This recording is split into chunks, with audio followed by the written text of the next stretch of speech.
This episode of the Grapple Asia podcast is brought to you by Grappling Industries, the fastest growing international tournament in Jiu-Jitsu. Grappling Industries has done an incredible job of creating the best tournament experience possible for Jiu-Jitsu athletes. They are affordable and they offer a round-robin format that guarantees plenty of matches for the price of admission.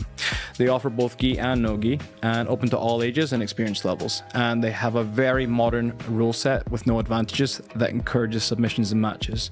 In the last few years, Grappling Industries has grown tremendously, running over 200 events worldwide, and now they're coming to Southeast Asia for the very first time, beginning with Kuala Lumpur on February 15th and 16th, that's Malaysia, and Bangkok, Thailand on March 8th and 9th. And listeners of the podcast can register with coupon code Grapple Asia for 15% off registrations. That's Grapple Asia for 15% off your registrations. Register now. Thank you. So before we start the Grapple Asia podcast episode, we want to give a quick shout out to our sponsors and people that support us. Softspot.Açaí. Kat has a little store now in Tonglo, and they do some incredible acai. It's sugar-free, no preservatives, and they have little pop-ups around the place. They had a little pop-up in Paragraph and Quartier recently, but they're mainly based in Tonglo. They're available on Grab as well, and they do some great dairy hybrid options as well, and their nut butters are incredible. The pistachio one I highly recommend personally. Our sponsor is fightaesthetic.asia, and if you use code GRAPPLEASIA, you'll get 10% off everything except from the Alpha Gi. So thank you to Aesthetic for always supporting us. And we actually do also supply them in Thailand with free shipping as well. And then our last sponsor or supporters is Staline.food, and they do high protein prepackaged meals, frozen. They do protein drinks as well that they can deliver. And if you use StayRate50, you'll get a little discount on delivery. And I highly recommend some of their flavored yogurt chicken protein drinks. They actually go down a lot easier than you think. So thank you very much, Staline.food. This is Grapple Asia, episode number 24, and our guest today is Joseph Henle. He was the former head coach of Tiger Muay Thai. He was on one of my favorite seasons of The Ultimate Fighter, which was 11. I love that show, and you're actually my favorite guy in the show as well, to be honest. And yeah, we're just going to sit down and have a conversation today. So Joseph, thanks for coming on. Oh, thank you for having me. I'm really excited. All right. So I remember I usually do quite a lot of research prior to like the interview. So I listened to like an hour interview back in, I think it was 2015 possibly that you did. And I think at the time you're still training at Rain. And you're talking about how you first started out with Taekwondo, went into wrestling, and then you went into Division 3 like American football as well. And then obviously went into MMA. You didn't think you were going to get selected because you only had a 3-0 record, and you made it on. What's funny is, honest to God, I took my first professional fight at the end of July 2009. And it was October. Was it early October? It was either early October or late October were the tryouts for season 11. And I remember looking at it, and I had just won my third fight. I went rapid fire, end of July, another fight on my birthday, and then another one in September. So I was just rapid firing as many fights as I could get. And I remember my partner at the time kind of being like, the tryouts, they're in LA. And I'm like, what am I going to do with that? You know what I mean? Like, what am I going to do with that? Like, how? I have no idea. And at the time, I was actually training at Big John McCarthy's Ultimate Training Academy. Shout out to Big John. Him and Brian Peterson, Team Freedom, all those guys. Great coaches, great environment. And John was always there to give really good advice. And anyways, I went for the tryouts. I did all these things and surprisingly got on. And one of the things that John told me was to turn up my volume. And it's something that I've taken as I've moved through a lot of different walks of life. I remember that sometimes my own personal volume can be set very low. And in order to be seen and or heard, you need to turn your personal volume up. Now, that doesn't mean become a different person. Yeah. That means make sure when you say something, it's heard. Yeah. Make sure when you do something, it's seen. If this is for an environment where people need to gravitate to you, people need to hear you, people need to be able to make the proper eye contact, you have to be able to be you, but louder. And I was like, oh, okay. And I remember sitting in the back and you're walking around, you see all these fights. I mean, like, dudes that I remember sitting with Court McGee at the tryouts, and he's like, yeah, I'm 12-0 or 12-1. And I'm like, fuck? He's like, yeah, I almost died. And you're like, and then, Court goes into his spiel. I love you, Court. Court would literally tell you about it at any time. And then once he's told you about it, and he looks away, and then he sees you again. He registers as somebody to tell about it again.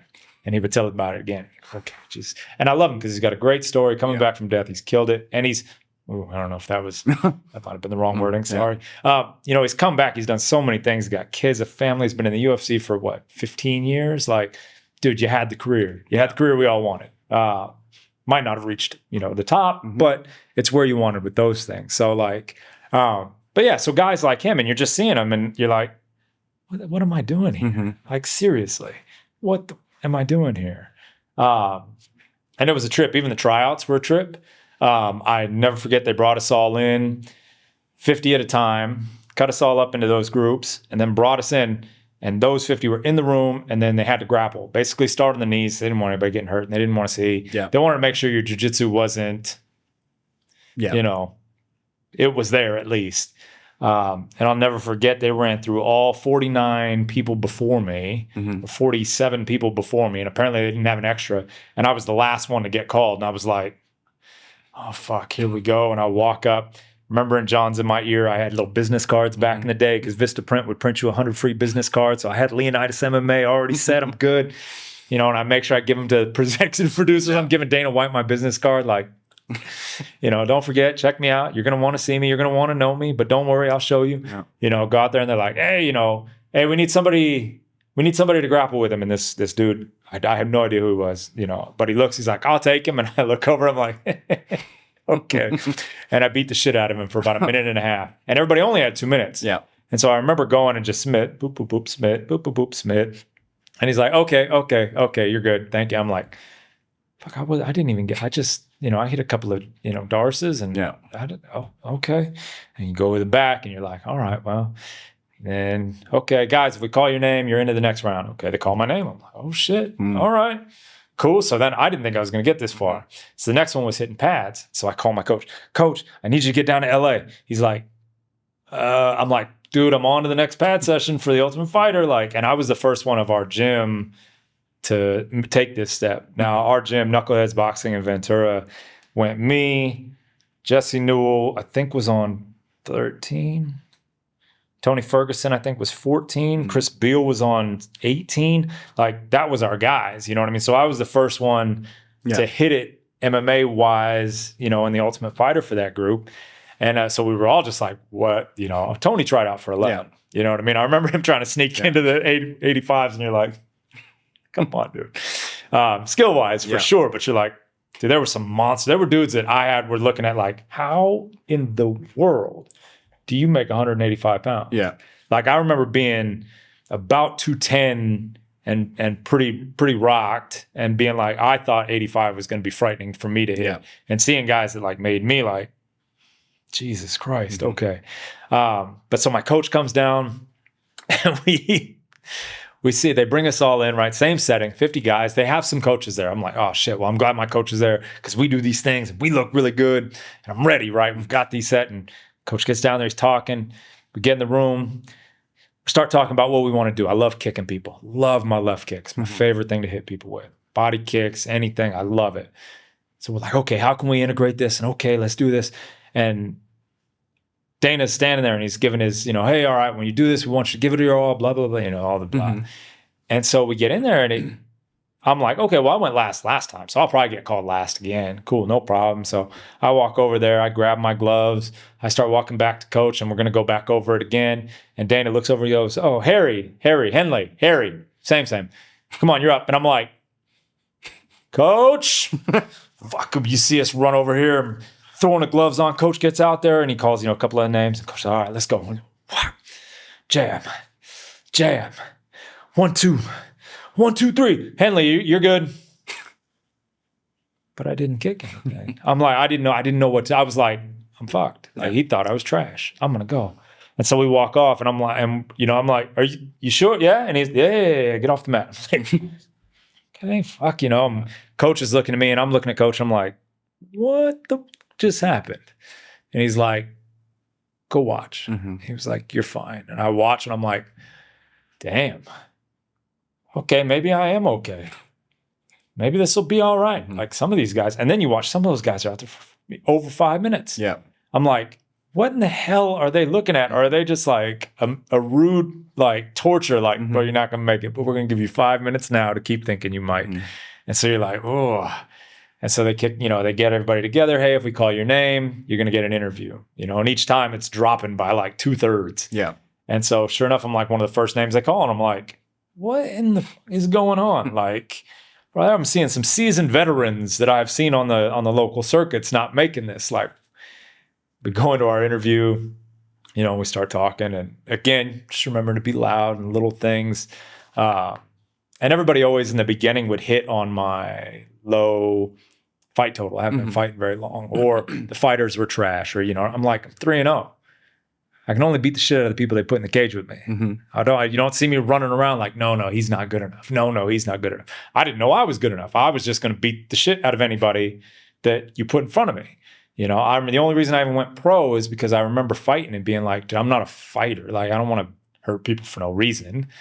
But I started taking amateur fights and I just submit them real quick. And I'm like, well, that was boring. I'm like, kind of sucks to have a fight end in 30 seconds. And you're like, well, and all your friends bought tickets to the event and everybody shows out. And then you're like, yeah, I subbed that dude because he didn't know what jiu-jitsu was. Oops. You know what I mean? I hit him twice and then choked him. That was the goal.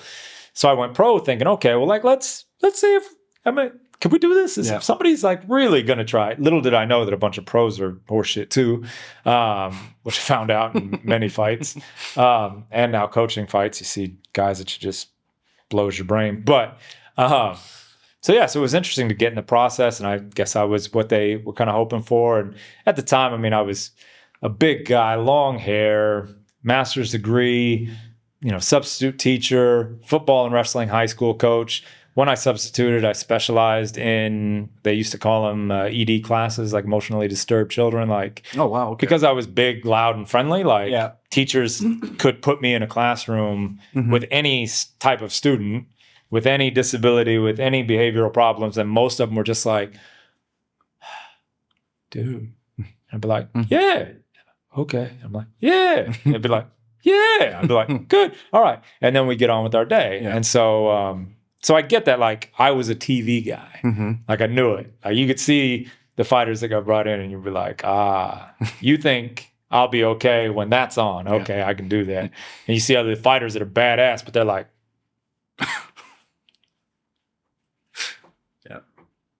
and you're like, Jesus Christ, you can't let that guy be in front of the camera too long. It's really interesting because, like, some people, they just don't, I mean, they're born, they think they're born to fight, become a warrior, all this kind of stuff, but they don't realize all the auxiliary stuff you have to actually do on the side, right? And how you need to, like, perceive yourself in the camera. And like you say, being loud, it's not only just, like, volume, it's like your personality, everything, right? Okay, yeah. Being able to shine. Yeah. Being able to let you shine. I used to have conversations with Khalil, my boy, all the time about things like this when he was here. And it's like, you got to make sure your light is what's shining. Like, don't let what's happening be, down on you, or don't let you hide in your own cave. Like, bro, the minute you step in front of a camera, everybody's got to see it. Yeah. Like, let them see you. Don't let them see scared, frightened, timid, be you. So the more you can get people to do that, and especially fighters when you're working with them, like, make sure, things you tell fighters, make sure you sign every autograph you can, take every picture that you can in the beginning, right? Say hello to everyone. When a fight ends, go back out in the crowd, because that literally will make an opportunity for somebody that maybe wasn't sure. Now they're for sure with you. That was actually how I got my second fight. My first fight went in, it was for, what was it? Gladiator Challenge. Right. No weigh-in. I remember the night before, my coach calls me, and all my guys, we had like 6 guys on the team that were supposed to have fights. Brian Peterson, he's got an amazing gym, Peterson Grappling Academy, teach me grappling online, is great tutorial, great guy. And he calls me, he goes, hey, everybody else has fallen out, but they have somebody for you. Do you want it? And I remember sitting there with my mom, my aunt, my grandma, watching The Hangover. I got a giant jug of Newcastle, like, yes. Yes, I do. How much do I have to weigh? And they were like, just don't be anywhere over 212. I'm like, all right. So we get in this fight. Big John shows up. I get in there. I smash the dude, jump on the cage, reel it, rah, rah, rah, rah. And as soon as the fight's over, go out in the crowd. And then I'm signing tickets. I'm taking pictures with people, smiling with little grandmas that were just excited and had no idea what they were doing, but I didn't actually like bloody anybody up. So they thought it was real nice, you know, and little things like that. And another promoter was there and he was like, hey, what weight class do you fight in? Middleweight? He's like, dude, we have a fight in 3 weeks.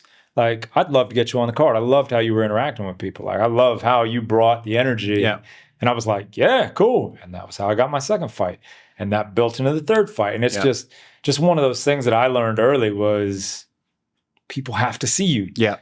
You know, opportunity is everything here. Like, I mean, you could be as badass as you want to be, but how many, you know, guys from Russia come out as, you know, 30-2, you know, 25-5, and you're like, they're monsters, but they've never really had the opportunity to go this way, or Bellator or UFC, or they've only been able to fight in Russia, you know? You also see guys over COVID. I mean, holy shit, dude, guys got in the UFC over COVID that you were like, dude, I wouldn't pay you to fight in Bangla Stadium. How did you get in the UFC? And it was opportunity, time, place. Nobody else could be there. You're there. So, you know, the more you can make yourself seen, heard, and the opportunities present themselves, you know, you get lucky. And you got to get lucky in that. Yeah. It's very important. I think you get quite, now with Southeast Asia, a lot of people from the West tend to come over and they want to just maybe look for some opportunities. You get a lot of like black belts traveling around, and then they like come to gyms and stuff like that, and then they try and like, it's like I get inquired a lot about like hosting seminars and stuff like that. Hi, my name's so and so. Can I do a seminar, please? And it's just like you can't just do that. No. Like unless you're like a 6-time world champion like Lucas Lepre, no one's gonna care. Yeah, you know. So it's just. Well, you know, I had a really great opportunity to do a seminar in New Zealand, and I didn't go looking for it. I wouldn't, you know, there was nothing. I went to roll one day, and I remember rolling with the black belt, and I was able to hit a certain sweep 2 or 3 times, and we had a lot of fun. Like, and he, you know, I told him, oh, I'm going to be here all week. He was like, all right, cool. And so I'd come in and, hey, would you mind showing those guys, my guys, that sweep? Yeah, sure. So I come in, I teach a class that day. Yeah. But he asked, and I was like, yeah, I'm here. I don't mind. And then he was like, hey, would you be interested in doing like a seminar on a Sunday? And I'm like, yeah. And he was like, how much would you charge? I was like, nothing, don't. Like, I thank you for letting me come into your academy. If I can give back in a way, I'm more than happy to. So we ran an entire seminar for 2 or 3 hours. Like, it was really fun. They took a donation and ended up giving me almost $1,000. And I was like, thank you. I'm like, guys, I was just happy, you know, and I think that is the way that people should try. If anything, like, dude, go introduce yourself. Yeah. Like, if you're not coming, like you said, with multiple world champions, like, bro, I don't care how many Naga titles you got. Like, I'm sorry, no offense, Naga. It's a great organization. I'm glad you guys are putting on a lot of things. You know what I mean? Like, that sounds terrible, but like there's a lot of little world champions that like, unless you are recognizably an amazing coach and or athlete, bro, like everybody wants to make money at this. I get it. Like, you want to be a fighter. Everybody wants to make money. Nobody ever goes, man, I'd love to do that altruistically. Like, I'll give away all my money. Like, no, you want to make money, but like half the time you see a lot of these people and you're like, please get away from me. Yeah. You know, I couldn't tell you how many, you know, messages went right into spam. Like, I don't know if I thank my algorithm on Instagram, because it just was like, no. I'm like, good. I don't. It's fending things off for me, so I didn't even have to answer any of those questions. It was like, but yeah, when guys come through looking for it, you're like, you can kind of tell, right? Yeah, you can feel it definitely. Yeah. And Tiger was the funniest, because Tiger is Tiger. Yeah, like. Nobody, like, and this sounds terrible, like, and I don't know, I hope this is not talking shit on myself or anybody that came before me, but nobody goes to Tiger specifically for the coaches. Yeah. It's the brand, right? They don't. It's the brand. They go for the people. You come for everything. I need bodies. That's why I came. Yeah. I had a buddy that told me about how amazing Tiger was. Remember telling me the coaches were amazing? You know, Hickman's, he introduced me to Alex Shield, all these guys, like, man, you know, shout out to Rick. He's the one that got me here. But like, I really came because I couldn't get bodies in California where I was. And I was just too far away from Black House, you know, I used to travel 2 hours, you know, one way to get to Rain. And it was amazing, but like, how do you do that with a job? It's not sustainable. No, you don't, you know? And when I finally got to working after my injuries in 2012, I was like, dude, I can't go anywhere. Like nobody trains at night. Everybody trains in the morning. Thank you guys. I don't understand, but you know, and they do their group stuff in the morning and then they do their jiu-jitsu at night, or they do their boxing at night, or they do this. And they're like, okay, you know? So I remember saying, all right, well, I'm just going to go to Thailand. They got monsters. You know, I didn't realize that there was a high and low season. And when low season hit, you, as a, you know, middleweight, you're standing there going, wait, where did everybody over 200 pounds go? Yeah. Why is there no one else here? Like, but you know, we came here for that, you know, and I feel like even with me coaching, like nobody was coming because Joseph Henle, you know, I think once they experienced me as a coach, now that starts to bring people back. Yeah. You know, because as a coach, if you can connect with people on that level, you know, I didn't bring the world titles with me. I didn't have a UFC championship behind me. So you weren't just automatically going to listen to what I say when I said it.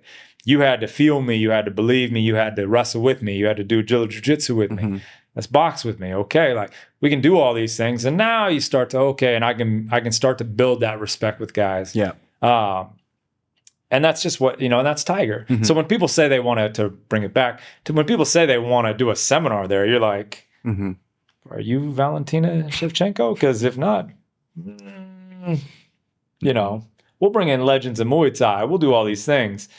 But bro, I still remember one day Martin Vettori just walked on the mat. Yeah. Didn't tell nobody, paid his fee at the front. What fighters do that nowadays? Jesus Christ. I had every fighter that was like 0-1, 1-0 was like, can you sponsor me? I'm like, no. Why? No. Yeah, to deal with the front desk stuff as well. Well, not even that, but the guys get in and then they're like, coach, I'm going to be your guy. It's the same shit that people have been saying since 2005 when jiu-jitsu came out and nobody wanted to pay the jiu-jitsu coach to do jiu-jitsu. Yeah. But coach, I'll grapple for the team. You're like, you are terrible. I don't care if you grapple for the team. That's going to be embarrassing to me if you go out there. I don't want my name attached to you. Even if you paid me, I'd still be like, man, can you put on that team's shirt? Like, I'm not trying to. Yeah. But you're like, but so it's always the rhetoric is, coach, I'm going to be the guy. And you're like, please don't do that. Please don't do that. And so like, you know, again, seminars, you're like, no, don't. Like enough people hit these mats, just come and you'll learn. But if you want to make money from these people, you may have to go get your face punched in, you know, or hold mats for free. You know, a lot of guys come in and they'll hold mitts for guys for free and they'll do, you know, it's just what you got to do. Like making money is not a thing. It's not a thing here unless somebody hits. If somebody hits, good. You got something. Other than that, better be good at teaching something. Yeah, exactly. I mean, that's what most of the gyms are. And Phuket's such a transient place as well, I find as well, right? Just people come in and out. And obviously, like, COVID changed a lot of things. Like, the whole dynamic of how Phuket did like a complete change after COVID as well. I mean, like, just people splintered off. New gyms got open. Other gyms went downhill. The bigger ones went down. Reputations went down, etc.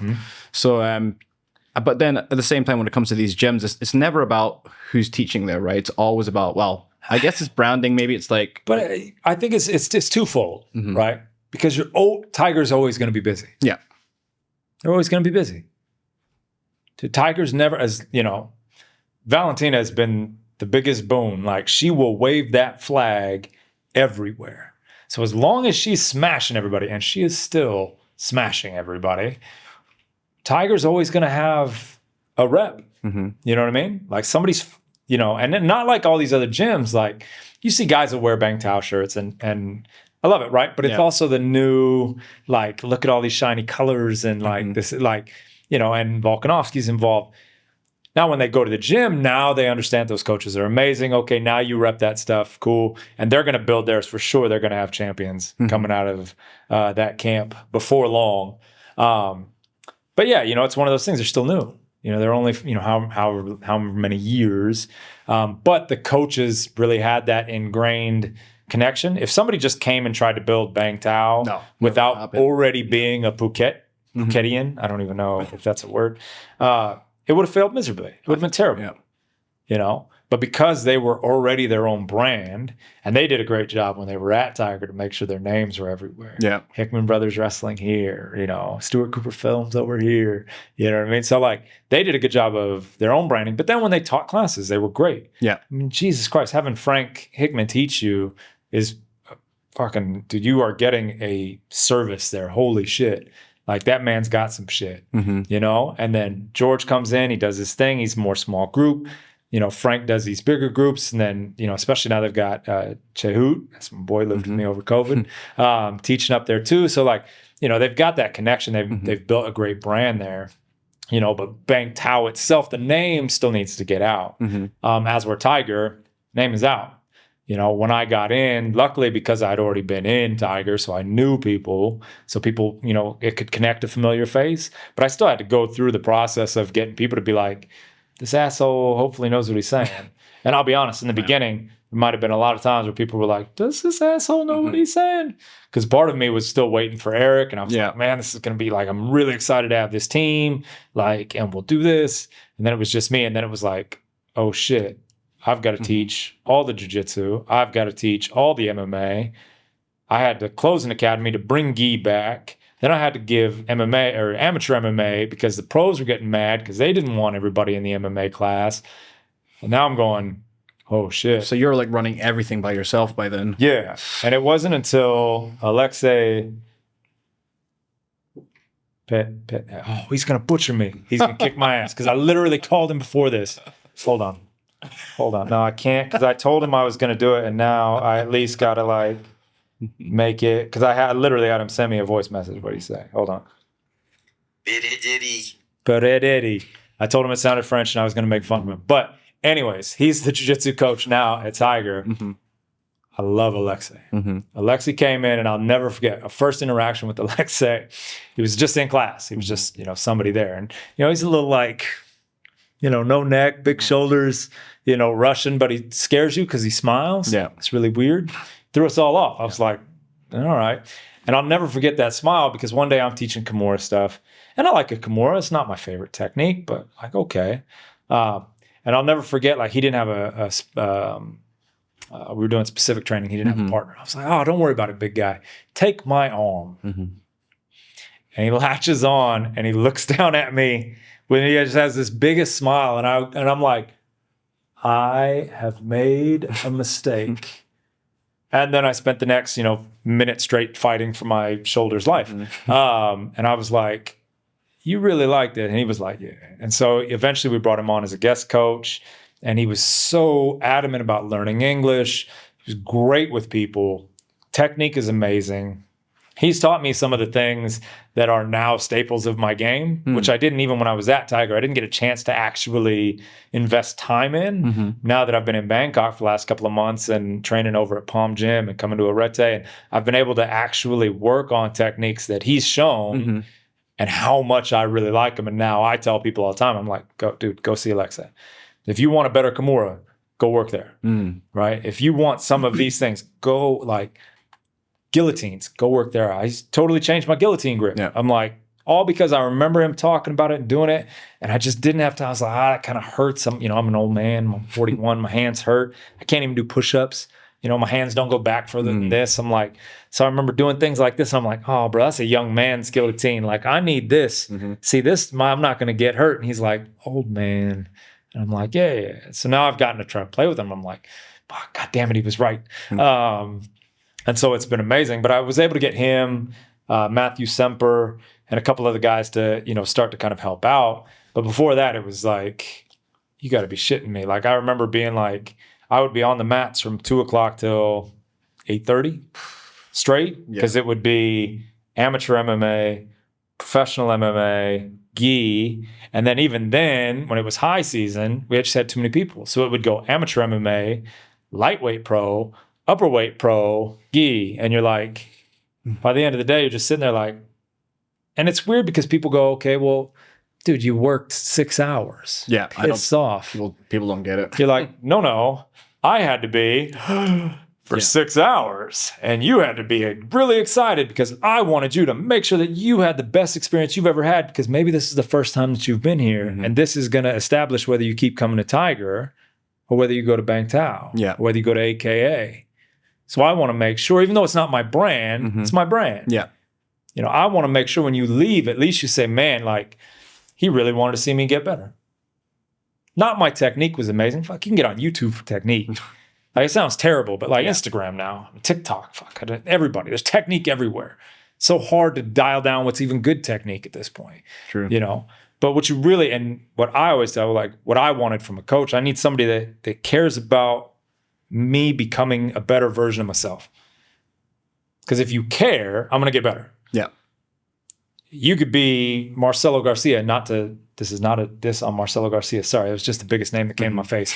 But like, if Marcelo Garcia's got all the technique in the world, but if he doesn't see you, do you really want that type of coach? Like, I think Marcelo is an amazing person. Please don't think that I'm talking shit on Marcelo Garcia. My X-guard game and my butterfly game is all based off of Marcelo Garcia. So, but you know what I mean? Like, so for me, it was always that interpersonal connection. I want to make sure that you enjoyed your time on the mat. And that was big for me. And the technique comes, you know, and techniques change. I tell people all the time that, like, the technical aspect of anything is like Wikipedia. You read the page on Kimuras. Good. You go to another page. You come back to the page on Kimuras one day, and it has changed. Yeah. And all of a sudden, it's in a different form, and they're doing this, and you're like, what is this? I thought I learned this already. Like, well, you did, but it's changed. Oh, shit. Okay. So now you got to read that page again. You know, you got to go back to all these things. So as long as you have somebody that's guiding you through this, and when you see something, hey, let's bring this in. Hey, let's push you over here.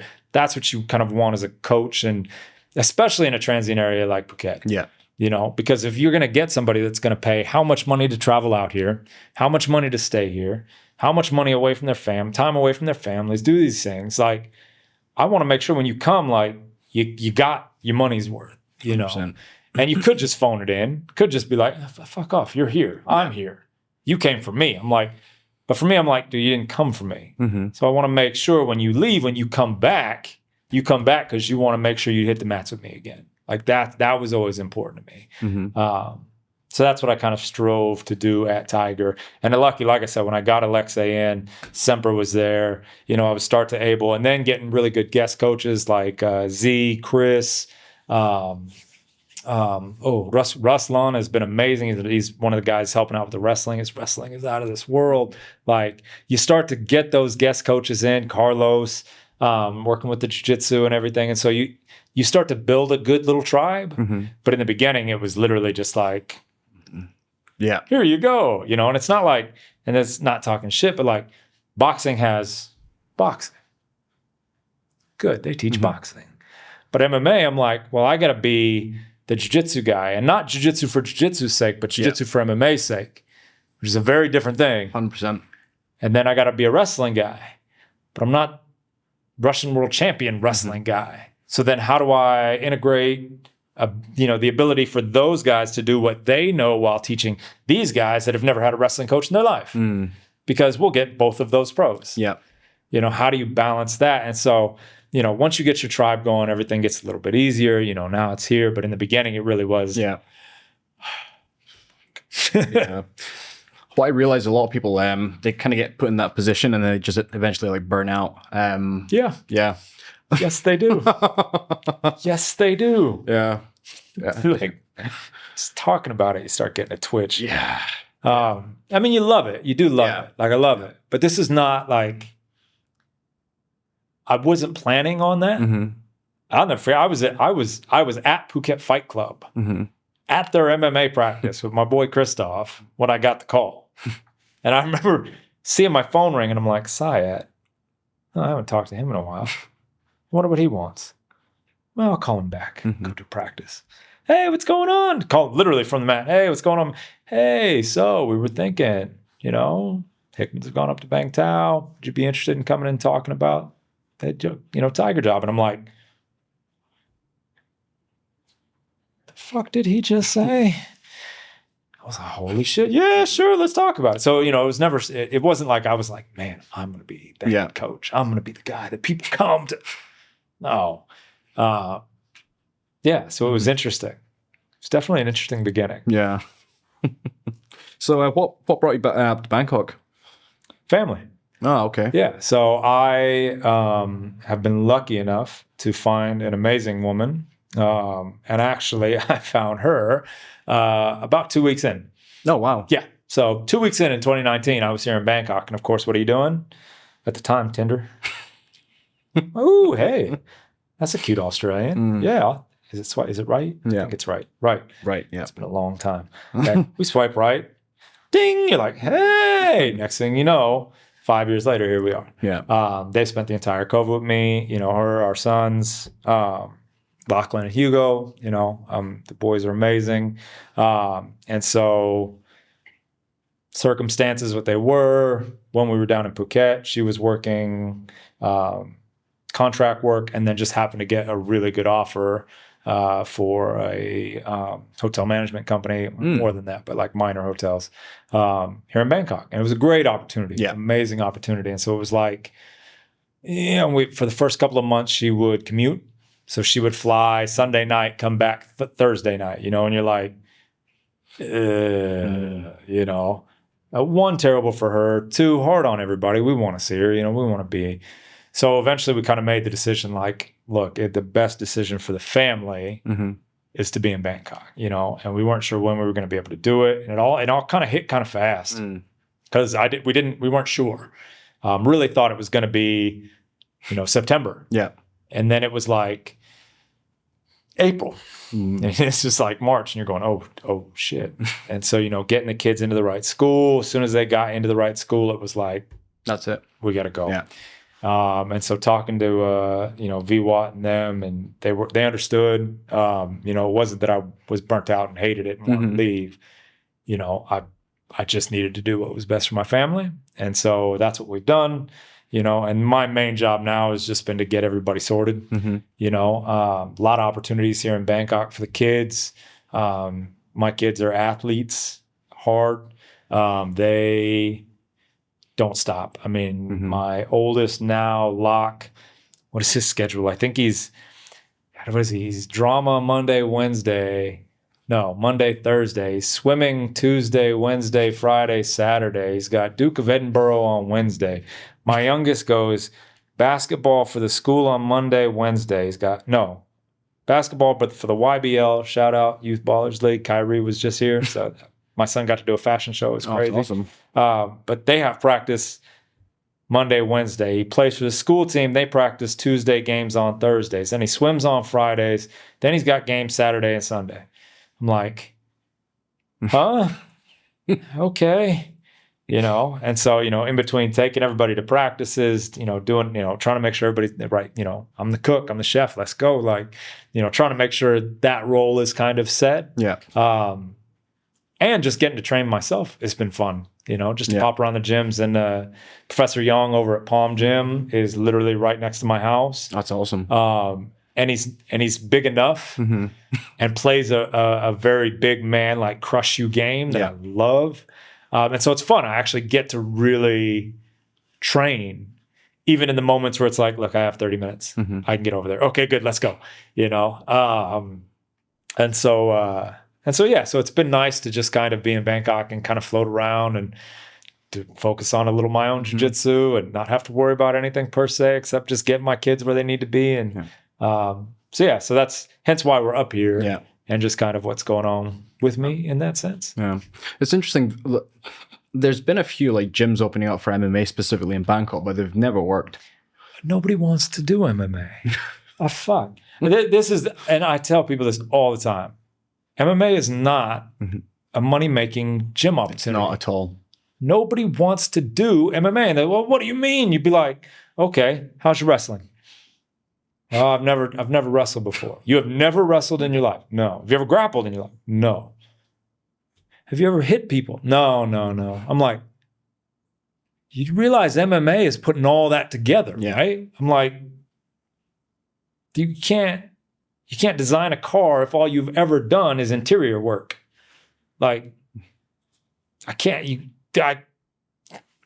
know, and especially in the beginning, and this is the roughest thing to tell people is like, if you want a business, you have to create something that people want to come back to.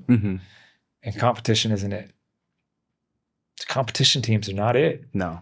You don't make your money in a competition team. You make your money on white belts. Yeah. White belts keep your gym open. 100%. Because by the time somebody gets a brown belt, they're like, dude, am I still really paying $200 a month for this? Been here for 6 years, 10 years. Like, I know what you're going to teach before you teach it. Which, if that happens, your teacher's probably doing something wrong. But who am I to judge? And so, you have these things. So you got to remember, like, who are you reaching out to? New people. Well, there's not a lot of new people that want to get punched in the face. You could go do boxing. You could legitimately box for years without ever being hit in the face. Because you are learning the basics of movement. You get exercise and you're happy and it doesn't hurt and you're like, good. And then the first time you spar and somebody cracks your nose and you'd be like, why the f did I do this? And I've seen it. I've seen it with kids. The kids are doing these kids classes and they were, why these kids look good on the mitts and they're looking good. And I'm like, all right, good. All right. We get in. First time they spar with somebody, crack, you'd be like, he's never coming back. Shit. But you can avoid that with jiu-jitsu. Yeah, 100%. You can avoid that with a boxing class, a kickboxing class. You don't have to spar. I remember I had some amazing students. I opened up the Spartan Training Academy in Phuket in between a couple of different things. And I had a couple of amazing students who were very uncomfortable rolling. So I said, don't worry about it. They were like, what do you mean? Don't roll. I don't care. Yeah. I'm like, I do not. If that makes you feel uncomfortable, don't do it. You know what you can do? You can sit right against that wall, and you can watch me do it with these people, and then you can ask me questions about it. And if you would like to try, you can roll with me, because I'm not going to hurt you. Okay. So we start rolling, and then they start trying things. They get into good positions. They have some success. They're like, okay, maybe I'll give it a try with that person. Sure, go ahead. What do I knock yourself out? This is not a place where you, like, at least from my academy, it's like, this is not a place that you have to do anything that you don't want to do. Have fun. Yeah. As long as you're having fun, let's go. And I thought that for me and my academy and the way that it kind of built the attitude of my students, everybody loved it. Yeah. And everybody would show up on sparring day. Just not everybody would spar, but everybody be there. Yeah. Then we'd have drinks and stuff out front. People have chips. They'd do the warm up. They'd sit on the mat. They'd watch and they'd talk, and it was great. And I'm like, good, because I don't need to build a world champion. I want to build somebody that likes to exercise and learn shit. Because I'm still learning shit. 20 some odd years into jiu-jitsu now, I still learn new shit all the time. But I don't want. I'm more scared now to compete because I don't want to get hurt. Yeah. 41 years old. That's the biggest risk as well, especially when you're coaching as well, right? I mean, like, you get one bad, even like a foot or an ankle injury, that's you out. You can't teach for 6 weeks. Dude, and even that, it's more you see things like I don't need you cranking on anything. Yeah. Bro, I got no ego at this at 41. I will give it to you. Yeah. Please. We were watching the ADCC the other day, and there was this big black belt. I think he was a black belt. He's in the advanced division, and he did something that I personally hate. I hate people that yank submissions with no control. Yeah. Right? There was that video a couple of years ago of somebody like ripping a heel hook just from standing just because somebody's foot was on his head. And I'm like, yeah, why? And this dude did the John Jones rip your elbow. Yeah, like, boom. Yeah. And I'm like, I would have elbowed you in the face. Like, we would have been fighting right then and there. I'm like, because although I get it, it's competition, jiu-jitsu in a sense, grappling, all these things, like, bro, I would like to apply specific technique, controlled, that makes you understand that I have mastery over you. That's what I want. I don't want to snap your arm. Yeah. That's not what I want. That's not what I'm getting in these positions for, is to hurt you. I'm getting in these positions to prove to you that I have mastery over you, and I was able to control this. And when I saw that, I was just like, like, in a fight, I get it. Yeah. If it's an MMA fight, I wouldn't say nothing. I'd be like, nope, an MMA fight, that's a little bit more raw. I get it. Like, the teep to the thigh, knee, I get it. Not even mad at it. Might not like it, but I'm not mad at it. I understand. But that in a jiu-jitsu sense, I'm like, dude, now you're just being an asshole. Yeah. I mean, back in the day with jiu-jitsu as well, that was seen as more like back in the Brazilian days, I'd say when I was still in Brazil, etc. And you started coming to the UK, USA and stuff like that. It was like when you joined a jiu-jitsu school, it was like you're just going to sink or swim. That's it. Just go in, you're going to roll with people. And then like, I think like 90% of the population just don't have the temperament to deal with it, I don't think. No, it's horrible. Absolutely not. And I look back on it, I was just like, how did you retain like you could have probably tripled the amount of customers you could have had, or like, you know, students that you had if you just didn't do it that way, you know? But yeah, and that's where, again, like everybody talks about, oh, the gentle sport, you know, no egos here. Fuck off. There's egos everywhere. Like always, that's just what it is, you know? And again, you have to find the ego that matches your ego. What is the ego of your gym? Your gym has an ego. Yeah. Like that's a thing. Nobody walks around. If your gym had no ego, nobody'd know anything about it, you know? And it's not ego in a bad way, but like it's like reputation. What is your reputation? That could be an ego in a sense. Like, what do you bring? Like when you hit the mats, how are your students at other places? How do they respond? You know, like how do they, if somebody comes in, are they trying to beat the shit out of the travel guy? Or are they playing a little nice and kind of seeing where things going? See where the travel guy takes it. And then, well, if you take it there, then we got to take it there. But if not, good. Let's play a little bit. You know, my specific style can be very... can be mean. Like I one of my Scott and Carlos, two of my old students, I used to, for the love of God, hit each other. If we're doing grappling, you should be hitting each other as fighters. At no point should you not be hitting somebody in a grappling sense unless you're off balance. You know, and so that's my style is slower. I control things and I'm constantly thinking about hitting or elbowing or punching somebody. I'm not thinking about submitting you and moving on to the next position. I'm going to relax and think about beating you up. You know, so I've had to really, when I get back into jiu-jitsu, I tend to pull guard a lot because I'm 100 plus kilo. Like I don't like, you know, if you and I roll, like I think it's dick of me to try to play a real dominant top game. I don't like it because I'm like, you're probably not going to get much out of it, neither am I, right? Right. Like why? Like you're much smaller than me. Like why am I going to sit here and crush the shit out of you? Like piss off on all these people that are like technique overall. I'm like, ish. Biggest lie, size does matter. Ish. I'm like, because if we both have the same amount of skill and I'm twice your size, you're not used to applying your skills to my level of strength, and I'm used to applying my skills at a higher level of strength than you have. So I'm just going to be able to do this sometimes, and you're going to be like, well, normally that doesn't happen. You're like, yeah, that shouldn't happen. So yeah, I think it depends on how you kind of integrate your own self into these things. I mean, with all the instructionals and BJJ fanatics now, and like videos coming out with content like Craig Jones and stuff like that, what I love about like I think the one video that left a huge impression on me was like Craig talking about, okay, we're going to work from like an armbar position or spider web, as the 10th planet guys call it, and then you say once you extend the arm, you're just trying to hold it in place for 3 seconds. You can get the submission if you manage to hold the arm in place. Same with the leg, right? Hold it for 3 seconds. If they can't get out, or if you can't stop their movement, you're not going to get the submission. But then at the same time, some people just, you know, elbow you in the nuts. Well, yeah. Well, because again, like, and it turns into competition. How many times you got to tell somebody like, bro, you're here to learn. If you like to compete, there's going to be a tournament right around the corner. Awesome. I'm like, but it's not. I used to tell this another. I feel like I have a lot of sayings. Don't break your toys. Don't break your toys. You can't do jiu-jitsu by yourself. You can't do MMA by yourself. You can't fucking box by yourself. So if you break your toys, you got to go play with yourself, and you're not going to be able to do this. So you have to learn, like, how do I apply? And that's the hardest thing with beginners. How do I apply enough strength when I don't know where I'm going? It's like walking around a dark room. That's what jiu-jitsu is to me for beginners. It's like walking into a dark house, and they walked right into the first room, and they go, well, where do I go? And you'd be like, well, you can go anywhere. Well, where do I...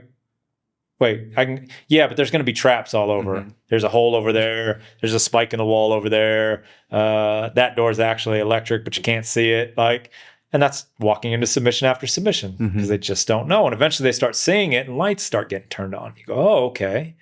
Oh, wait, I saw that. I didn't jump in that triangle that time. Good. I didn't get zapped there that time. And, trying to get people to say, like, you don't have to go full speed.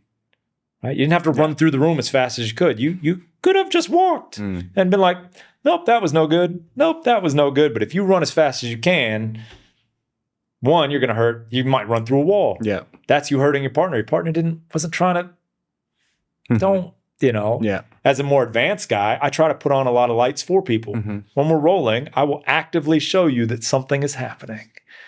Look at what I'm doing here. You should move. And okay, good. You did really good. You escaped the triangle that time. That was really smart. Okay, good. But asking a beginner to do that, holy shit, their brain's triangle. You're like, oh, you just kicked that person in the face. Please calm down. Like I've had to bollock a few of my friends. Yeah. In the beginning, when they're learning, and I'm like, you have to understand that this is not a competition. This is not a competition. Yeah. You're not gonna beat me.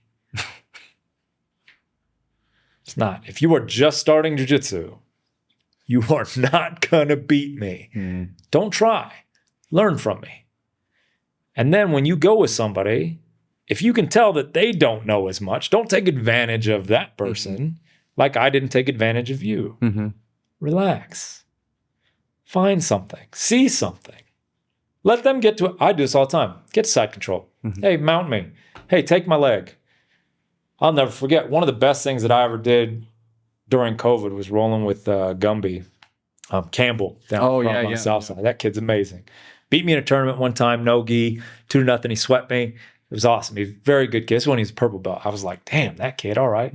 So then when I got to go to Alavo's place and Campbell was there, and I see Campbell playing with the lapels, and I'm like, I have no clue what any of that is. Yeah. And so almost every round Campbell and I would do, I just hand him my lapel. I'd be like, here you go, kid. Ready? Go. And I'd be like, what the fuck's happening? Right? And I literally would have a great, like, he'd take my back. He'd almost get me here, almost get me there. I mean, I'm sure he submitted me multiple times, I'm sure. But like, I just wanted to see what this is. Yeah.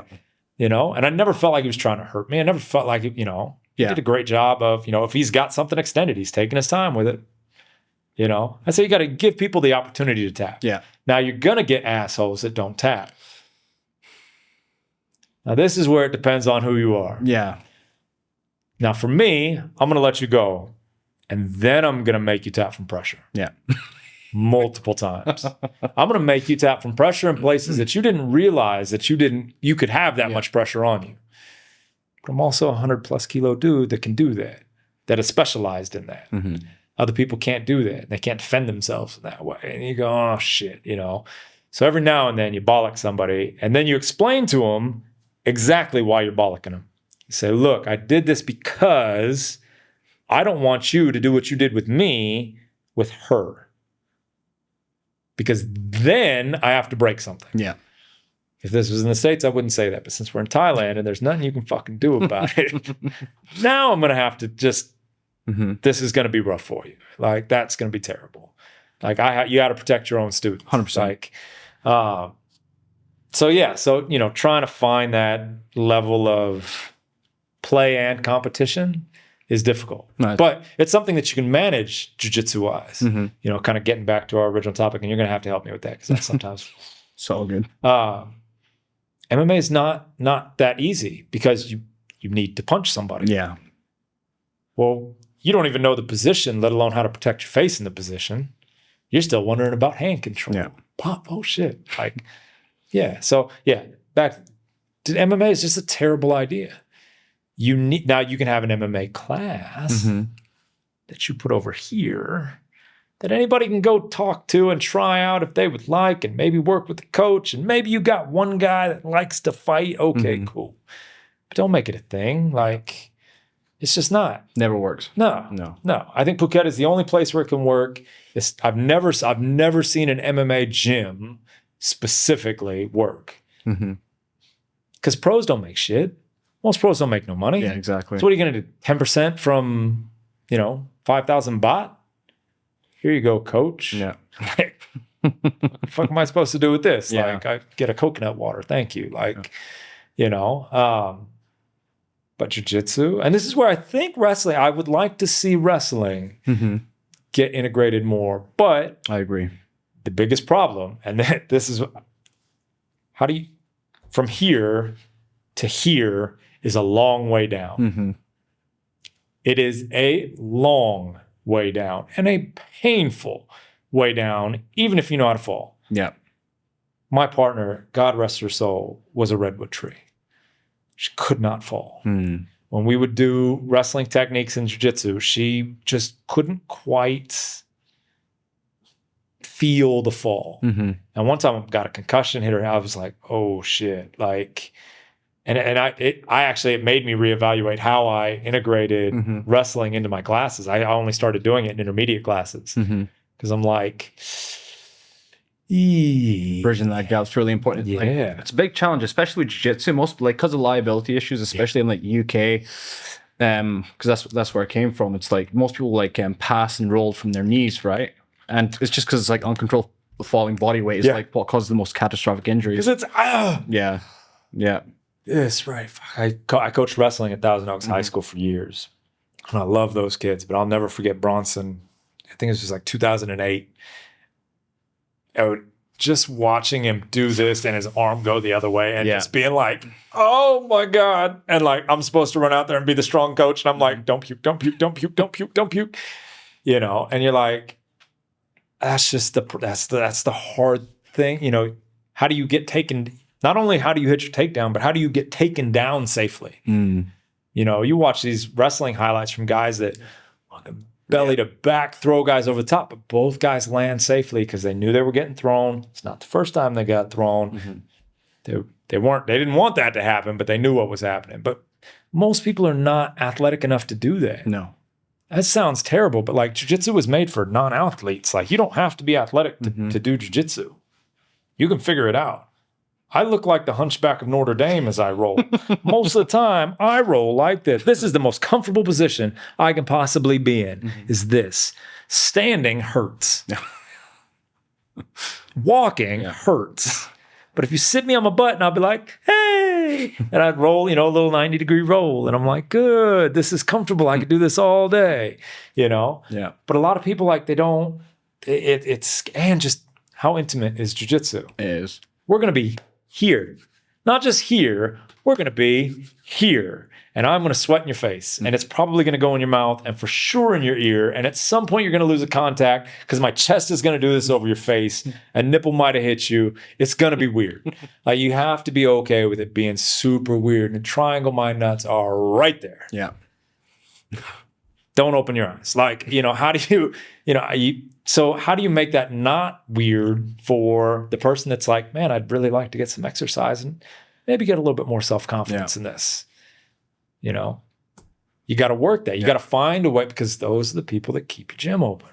Those are the people that pay you. Those are the people that fall in love with a physical, combative, safe sport that they've never done in their lives. And now all of a sudden, jiu-jitsu is their everything. Yeah. And they tell everybody that they do jiu-jitsu and they get their kids into jiu-jitsu. That's where you go. You get the children. The children get their parents. Your parents get their friends. You gotta bring a friend day. You got a mommy and me roll day. You got a daddy and me roll day. You got a parents day. You go to different schools where they see you. Ben Royal coaches jiu-jitsu at Head Start. Go to the international school. Teach the kids there. Hey, come over here. That's how you keep a business open. Yeah. In MMA, we can't do that. No. Like, hey, kick somebody in the face. Did you see that flying knee the other day? Watch this teep to the knee. You see that guy's knee explode? MMA. You're like, dude, that's not. How do I tell you that this is a wonderful, safe thing? It's not. It's a violent, terrible, holy hell, I forget what to do when I walk from one room to the other room thing. It's terrible. Yeah. You didn't know this match was up? No idea. No clue. Right. Let's get to the... Oh, this is it. Yeah. Right here. Yes, it's hilarious. Yeah. The loop choke has been the bane of my existence since brown belt. Oh, really? The very first match I ever had at brown belt, I went and did a Never Tap tournament, cancer benefit tournament. It's great. So I had my gi, and it had all pink lettering, and it was my first tournament as a brown belt, and I hadn't really done jiu-jitsu for jiu-jitsu's sake in many years, and I was like, okay, let's do this. And yeah, it was maybe a minute in, I was loop choked and unconscious, staring at a little guy, wondering why he's in my bedroom, and it's like, holy shit. So yeah, again, here we wonderfully get shown this one more time. Yeah. So he's money now. Yeah. I mean, he's in. Literally all he has to do is just don't let go. And I'm like, no, I'm fine. Everything's fine. Everything is not fine. Everything is not fine. But if you look at my left hand, see how it's holding on under his neck? And I'm still going, I'll be okay. And then I switch the right hand. Watch this. Where is it? I have no idea how I'm still conscious, by the way. The right hand. Oh. So you see how the right hand's still in his neck? I am out. And then look at my legs. I am unconscious. And then I jump right back into this paper cutter, and Vic goes, oh shit. Like, and now he's like, how am I being choked now? And we're scrambling. And I'm just like, I am not here at the moment. I'm able to scramble up. Good. And in my head, I'm like, I can't feel my hands. I may be smiling, but I have no idea what's happening right now. I can't feel my fingertips. I'm thinking like, what in the flying has happened? Where am I? And what is going on? I thought I was wearing 2 belts. I was pretty sure, even to this day, I was wearing 2 belts. I was wearing 1. Yeah. And so, I mean, it's really funny to go back and look at it. Like, look at my legs. I was unconscious. Like, referee was standing right there, but the problem was the referee was giving him points. Yeah. And he's looking at the table, and I'm sitting there shaking. You know, and poor Vic, if he'd have just held on a little longer, you know, would have kept me unconscious. Oh, it's George teaching. Oh, it's George. Okay. Yeah. He's moved to Indonesia now. He used to be the coach up at GF Team Chiang Rai. Ah, okay. Yeah.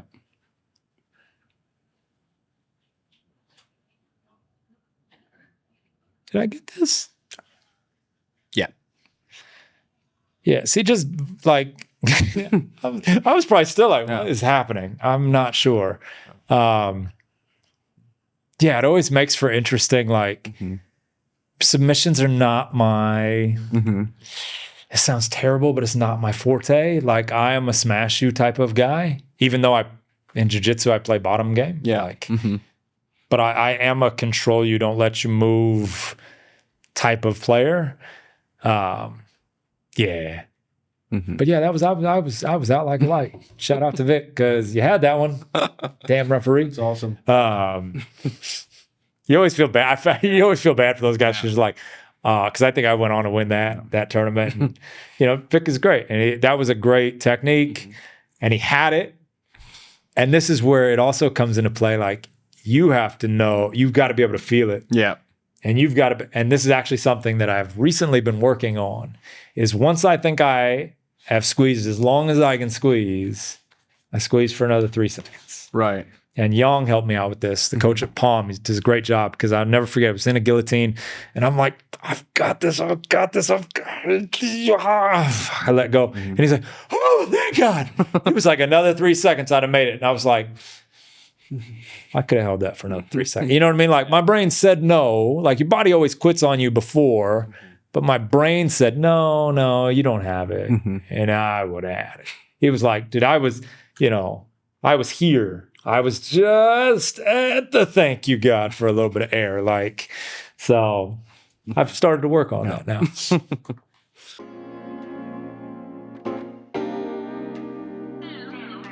The first question is CGI versus ADCC.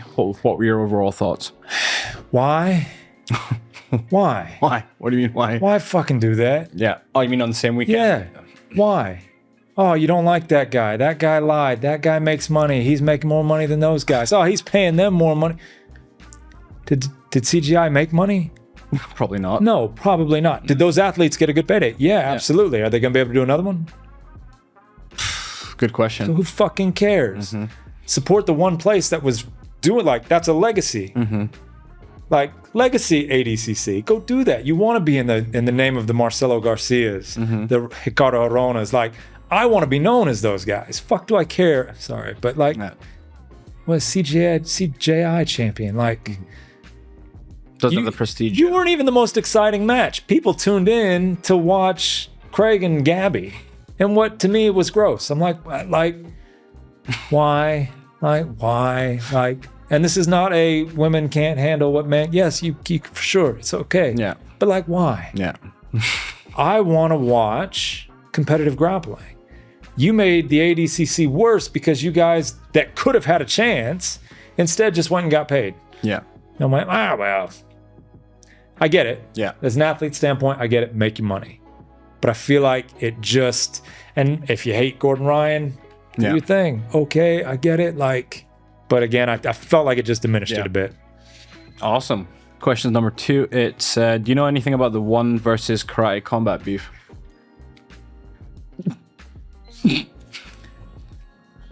How are you allowed to have beef when you don't do the same? Like, karate combat, I appreciate it. Yeah.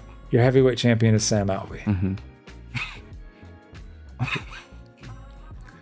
I like Sam. Sam's a super nice guy. I've trained with him. He's very polite. We both fought for MSC. It's great. But like,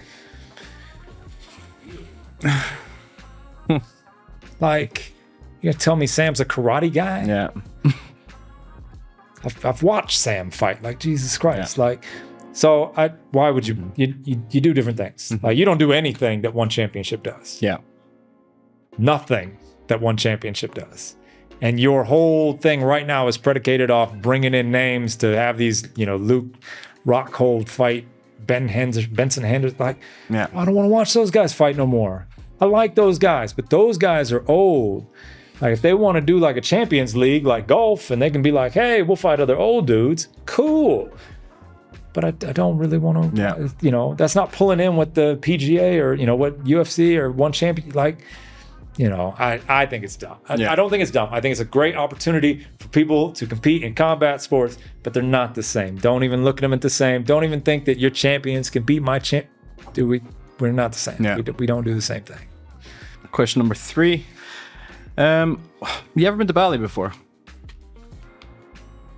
Did you say have you been to Bali? Bali. Bali. Got it. I thought you were asking me if I had been to a ballet before. I was like, well, actually, I have done ballet. I know positions 1 through 5. I can do these things. Yes, I've been to Bali before. Okay, so the question is, which has the better scene, Phuket or Bali? Oh.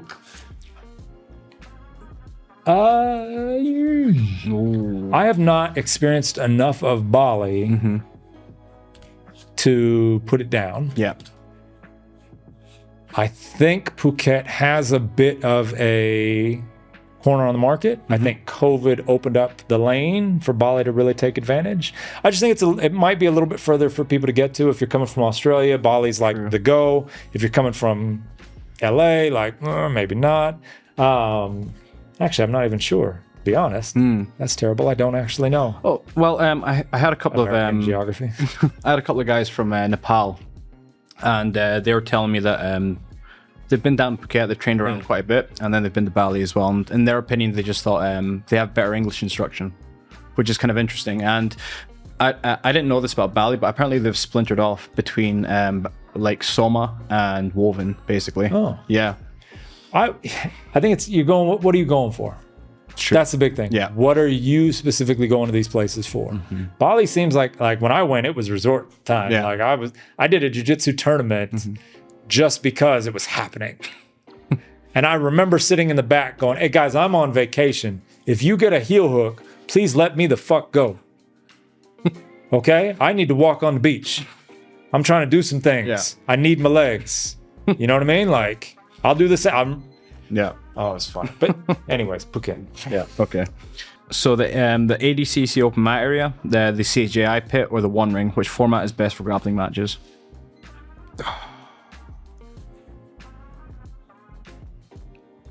I don't like the ring. I don't like cage being brought into jiu-jitsu. The pit, although I get the idea, man, like what are you gonna run a double up? I mean, you run the double up, what are you going to do? Like restart? He's still 3 feet in the air because he's at the top of the pit. Like so I would say the open mat. I think the open mat, let him go. I love the fact that ADCC lets him go through tables. Yeah. Fight yourself. Go. Yeah. Okay. I don't think you should, try to do that, but I think there's enough mat space in most ADCCs that, okay, you'd be fine. Like, I like the idea of that. Having a restart sucks, but hey, think about a wrestling ring. All right, well, you ran out of the circle. You got to come back. Like, so just restart them. It doesn't matter what position you were in. I like the open mat position. All right, okay. Question number 5 is, what is the worst aspect of coaching MMA? The worst aspect of coaching MMA, 100%, has to be dealing with egos. It's just constantly having to juggle people that think that they are so badass or that they are so good that what you have to say does not apply to them. And it's hard, and it overshadows the majority of people that you get to work with. The majority of people that I got to work with were amazing. There's only a few people that were just like, I'm like, bro, no, we have class right now. Yeah. You can't bring your group in and, well, coach, we just work on the wall. Well, bro, I'm relate to that. I'm running this class right now. You could have done this at any other, but you wanted to go live with everybody. Oh, fuck off. Yeah. Like, have some respect. Heel hooks for white belts, good or bad idea? I would start off with heel hook defense. Yeah. But the problem is, how do you teach somebody to defend something that they don't know how to apply? Yeah. Cool. Teach everybody. I am all for leg lock introductions. I don't mind it in the beginning. Would I allow them to do it while rolling? Probably no. But would I happily teach them and see how proficient they can be in it? I'm totally okay with it because, dude, don't leave it out. You don't want to be me. Yeah. This sounds terrible. I'm horrific at this. I don't, like, I have some basic knowledge of leg locks in terms of heel hooks and things, and I can apply, basic things. I get the mechanics, but I am not very good at this. And when you see guys like BJ Penn blow out his own knee because he jumped the wrong way, you're like, that's a seasoned black belt. Yeah. Sad. I've had a white belt. I remember holding on to his heel and I'm looking at him, and next thing I know, I'm like, because he jumped the wrong way, and I'm like, dude. I think as you get older, you got to remind people like, hey, you are safe with me. Please don't do anything crazy. Yeah. Even if you feel in danger, know that you are in a safe spot. I do not want to hurt you. I just want to hold on to this technique and see if I can apply it correctly. But if you freak out because you don't want to get submitted, you might say goodbye to your own knee. Yeah. Question number 7 is, what is one thing you would ban or change in MMA? I'd make knees to the head legal ever. Knees to the head? Yeah. Well, Full one championship. I love it. Oh, I love it. Those kind of like soccer I think it's kicks great. and stuff like that. I think it's great. The soccer kicks are a bit rough. That's a bit rough. Yeah. But knees to the head I like. From like side control, you mean, or Yeah, from front headlock, side control. Like, I just think it takes away the stupidity of the, oh no, I'm a grounded opponent, knee him in the face. I don't mind 12 to 6 elbows. I think they just got rid of that, didn't they, recently? I'm not sure. I'm a terrible fan, by the way. I'm a horrific MMA fan, but I would go with the knees. I think knees also, too, because guys take stupid shots. Yeah. Pay for it. Pay for it. You want to sit in side control. Pay for it. Knee somebody in the face. You want to sit on the cage. Knee Khalil Roundtree already kicks people from that position. I'm like, imagine if he could knee somebody from there. I'm like, yeah. You know what I mean? That's some violence I want to see. Yeah. Like, I'm okay with that. And it's not going to be any worse than, I had a guy, Chris Beal, first fight in the UFC, flying kneed some dude into, the next week. Yeah. Knocked him back a week. He was sitting in the back, like, we're getting ready for the fights, aren't we? Like, no, you just got knocked out. So what? Like, a couple of straight knees? Like, I get where you're like, but the neck. I mean, like, trying to hurt each other. Yeah. Trying to hurt each other, knee him in the face. I think it makes jiu-jitsu even more interesting in MMA because you're like, dude, you can't hang out in this position. Yeah. One thing you hated about coaching BJJ and one thing you love. I don't know if there was anything that I actually hated about coaching jiu-jitsu. outside of running into people that suck, and you're always going to run into people that suck, no matter which. I mean, all people suck in all aspects of life, so you are constantly going to run into suck. But I really worked hard to curate a good attitude in my gym. And places like Tiger are a bit harder because it's never your gym. Yeah. But like when I had STA, I worked really hard, even when new people came in, to curate like this is how we do things here. Please respect that. You know, and I think when you do that, you are able, you know, some people don't like it. Some people left. Some people are not like, oh no, I felt like this. And you're always going to have that, you know what I mean? But I think if you can really put that in, I found just watching people win. Jake, my boy, Jake Walker, and his dad, right? Did their first tournament, seeing them win, both of them up there. Monica Diaz, shout out, her doing a mate. Like, I just remember going ape shit crazy when they won. And that was, to me, the best part of coaching. It was just seeing somebody do something that you've shown them that they didn't think they could do. Yeah. And you were like, that's that right there. That gets me. Let's go back to the gym. Let's celebrate you. Let's cheer you. Because I've had me. Like, I've had my time. I don't need, at this point, like, what is winning a tournament going to do for me? Like, good answer. Grappling context, pulling guard, good tactic or cowardly? Wrestlers can fuck off. Pull guard. Why? Because we came to do jiu-jitsu. We've got a phenomenal... I hate this. Oh, but he's guard. Then why are you running away from the dude scooting on his butt? Man up. Go past that guard. Well, I wanted to take him down. Well, he's already down. Get on to the next aspect of it. Does it suck when little guys are going for your legs? Absolutely. I hate it. I hate it. It's like forgetting to put your mosquito spray on and then going on at dusk in Thailand. It's annoying. I get it. Fuck off. It's jiu-jitsu. Go roll. If you want to wrestle, there's a freestyle wrestling tournament. We can ship you to Russia. Somebody will kick your ass and throw you over the top. Piss off. I get that you want to do wrestling. I get it. I do. But I like doing jiu-jitsu. Got a good story. I fought a guy one time in a tournament. Weight class. We wrestled the entire time. He won by an advantage. I was pissed off. Absolutes. Catch him in the quarters. I'm going to pull guard. I beat the ever-living shit out of him 15-0 and then choked him. Jiu-jitsu. Don't say, well, you should have got better at wrestling. Well, wrestling can't finish this match, but my chokes can. So I'm going to do jiu-jitsu. Piss off. This, if I clip this, is going to go viral for sure. All the wrestlers, I'm like, I don't give a damn about your wrestling. I hated that. That match solidified it for me. Because I was like, fuck off. I did it again at the Pan Pacs. I stood an entire fucking gi match on the feet where the guy got one advantage for an almost takedown and won the match.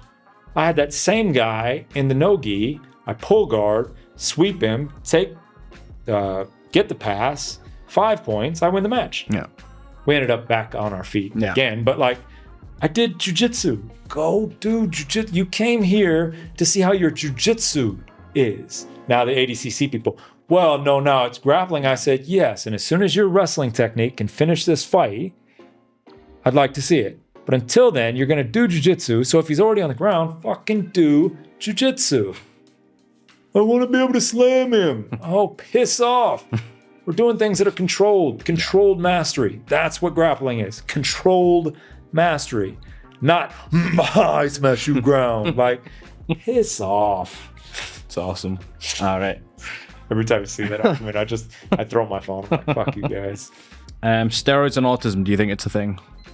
Oh. I have no idea.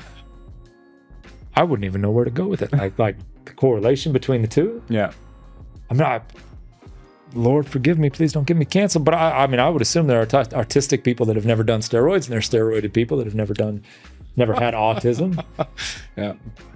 But could there? I mean, we live in a weird world. We do now. Where anything is possible. Like, you know. You definitely see, like, with jiu-jitsu people, especially certain jiu-jitsu people that are super high level, you definitely like see them and you're just like, oh wow, you're really socially awkward. You must be a little bit, you know. Yeah, and it's weird. I think we work so hard now to put everybody on some form of a spectrum. Mm-hmm. I think right now, everybody feels like you need to be something. Yeah. Well, there's only 2 choices. Well, what about these other 9 choices? Yeah. Be like, what? I don't know. I don't want to tell anybody that they're wrong or right for anything that they want to do, because Lord knows, live your life. Please don't, injure or do anything to my family, because then that's it. But as long as you're not doing that, like you're not bothering me, like swing away. I mean, hell, we live in Thailand. Literally, just walk. They're swinging. So you never know, is the advice my friend gave to me. He said, look, if you can wear her shoes, that's not a her. Wow. Oh, okay. But she is a lovely person, and she can go do all the things that she wants to do, or he, or they, or any of those things. I'm getting canceled for sure. You can't even answer those questions. No, you can't. Not these days, no. I mean, I don't mind. It's funny because I don't mind. Because I'm like, I honest to God, I couldn't be fucked. Like, but it is interesting. It is really interesting, yeah. So there's the last 2 questions for the podcast. What are your future plans? That's the first question. It's interesting. I've really been thinking a lot about this lately. Mm-hmm. And like, as much as I want to, I'm not sure where coaching will lead me here right now. Mm-hmm. Bangkok's not a hub for MMA. It's not transient for MMA. No. Like Phuket was. And although I love teaching MMA, I love the combination of things. I like working with fighters. I understand why fighters don't necessarily want to come here. It's just not going to be the same. No. That being said, I love teaching jiu-jitsu. But again, it's one of those things. There's a lot of people that have worked really hard to establish their gyms here in Bangkok. So who am I to walk up to Palm or Arete or any of these other gyms and be like, hey, you guys need another instructor. Look at me. I am Joseph Henle from Tiger Muay Thai. And I look, if one of those gyms was interested in having me teach for them and they found out that I am here and they reached out to me, okay, that might be an opportunity. But, Palm is literally 5 minutes from my house. What am I going to do? Open up a gym near him? I like that dude. Yeah. Like, I don't want to shit on that dude. Mm-hmm. Like, and I get it. It's everybody for themselves, but like, I don't know. I was raised in a very strict jiu-jitsu kind of format, old school. Like, you don't train at other gyms in town. You don't go to other gyms in town. You don't do anything with those things. Like, if you break away from the instructor, get the fuck away. Yeah. I think the Hickmans did an amazing job. When they went all the way up north, no one could say a word as if they did anything like uncouth. Yeah. Dude, you worked your ass off. You built your own brand. You moved to a completely other side of the island and you fucking kicked ass. Thank you. Awesome. Thank you for bringing that to the island. You know what I mean? So for me to right now open up places like, so I don't know. Yeah. I have no idea. So if you know anybody that's looking for, I'm also an instructional designer. I've got a master's degree in finance, and so I can do some things. So if you know anybody hiring. Awesome. Lastly, who would you like to thank? Oh man. I mean, like, in terms of just where I'm at right now in life, my family. My family has just been super supportive in everything that I've wanted to do. My lady, Bree, the boys, Hugo, Locke, have always been super supportive. My mom has always got my back. She's always helped me out with everything that I've ever needed. But you know what I mean? Like, some of the people that never get their flowers, Alexei at Tiger, he was amazing. Like, I couldn't say enough good things about not only his jiu-jitsu and his coaching style, but just him as a person, the way that he would assist me, the way that he would be down to always say, I think Joseph is overloaded. How can I jump in and do these things? And he always did a great job. And I never felt like I got the opportunity to give him that extra bit. But it's one of those things, like, even though I'm gone, like, I highly recommend working with Alexei. Like, go to Tiger, get a private, upgrade your skills. The man has a great jiu-jitsu and he's a good teacher. And, he was somebody that really, really helped me out. in those. And then a lot of the guest coaches and anybody that, you know, the guest coaches that come through Tiger, some are good, some, you know, helped out, you know. But the ones that know, Chris, Z, you know, Carlos, all these guys that, you know, had come through and really like realize that they weren't in a money-making position. You know, a lot of people get here and they say, I need to make money. And some people say, I want to help. Go, oh, shit. I said, look, I want to help. And if there's a way I can stay and make some money, that's cool, but I want to help you. Even if that's not what it really is, it's what it came across as, and it's what happened. And they really, you know, established that and helped me out. So, you know, everybody that made Tiger an amazing experience, Kung Viwat, Sayat, brought me in, gave me an amazing opportunity to work with the best fighters in the world. And then the fighters that I still get guys. I was just in Denver the other day for one championship, corner in Shamil. Like, you know, I get guys that say, Coach, can you do this for me? Scott, you know, in Bali and this and that. And, you know, I love the fact that those guys still trust me in those situations. You know, even though I'm not there right now, they're like, no, he knows my game enough. Let's go, you know? And so I love that I was able to build that rapport and the fighters that gave me that trust and said, okay, Coach, let's make something happen. So that's awesome. Thank you very much. Thank you for having me.